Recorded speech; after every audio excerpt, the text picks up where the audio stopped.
Hello, welcome to Autodesk NetFab Simulation, Lesson 6, Deposition Time Multipliers. The objective of this lesson is just to explain what exactly a deposition time multiplier is and how it's used in the analysis and why it's used, and a look at the effect of the deposition time multiplier on process timing in the analysis.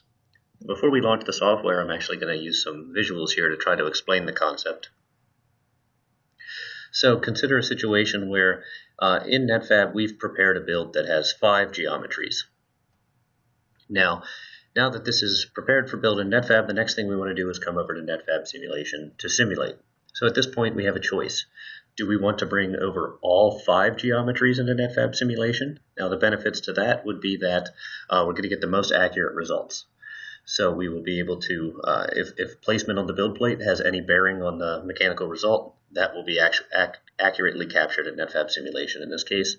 The downside is you're going to get longer run times because we're going to have more nodes and more elements in the analysis. So the alternative thing that you can do is just bring over one geometry to get a rougher approximation of how you're going to see distortion in this part.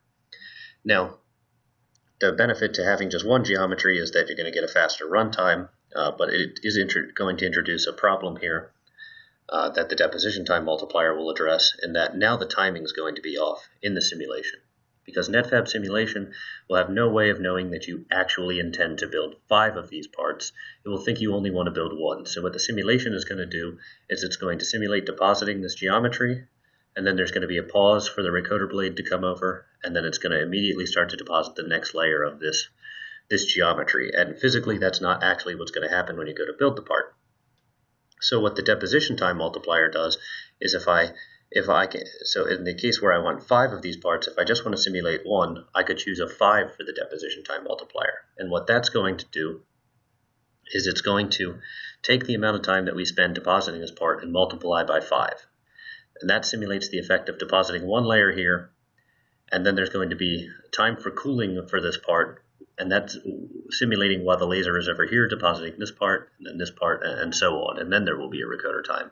So the deposition time multiplier corrects the timing in the analysis. Now if we actually choose to simulate all 5 of the parts, then we just need a multiplier of 1, because NetFab Simulation will know that there are 5 of them. If you want to simulate 2, then you would need a multiplier of 2.5, and so on. So now let's launch the simulation and import a geometry.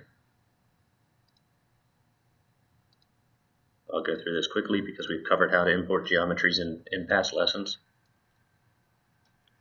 And now we can access the deposition time multiplier through the Analysis Setup menu.